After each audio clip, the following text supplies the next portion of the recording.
विद्यार्थी मित्रांनो, उद्या तुमचा मराठीचा पहिला पेपर आहे. त्याआधी या गोष्टी थोडं लक्षात ठेवा. सगळ्यात महत्वाचं, परीक्षा केंद्रावरती वेळेच्या आधी पोहोचा. पेपर जरी 11ला असला तरी 10:30 वाजता तुम्हाला क्लासेसमध्ये एंट्री दिली जाते. तर 10:30च्या आधी तुम्ही तुमच्या परीक्षा केंद्रावरती म्हणजेच एक्झाम सेंटरवरती असायला हवं. त्याच्यानंतर 10:30ला एंट्री दिल्यानंतर सगळ्यात महत्वाचं म्हणजे तुमचं हॉल तिकीट आणि स्कूलचं ID कार्ड हे तुमच्या जवळ हवंय. हॉल तिकीट असायलाच हवंय आणि त्याची ओरिजिनलच तुमच्याकडे हवी. त्याच्यानंतर 10:40ला तुम्हाला आन्सर शीट्स दिल्या जातात. पहिलं काम करायचं की आन्सर शीट व्यवस्थित आहेत का ते चेक करायचं. प्रत्येक पेज व्यवस्थित आहे का चेक करायचं.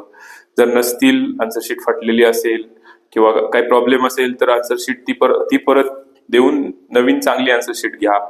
त्याच्यानंतर फर्स्ट पेजवरची जी इन्फॉर्मेशन आहे ती प्रॉपर भरा आणि मग त्याच्यानंतर 11 वाजता तुम्हाला पेपर दिला जाईल, क्वेश्चन पेपर दिला जाईल. त्याच्यानंतर तुम्ही लिहायला चालू करू शकता.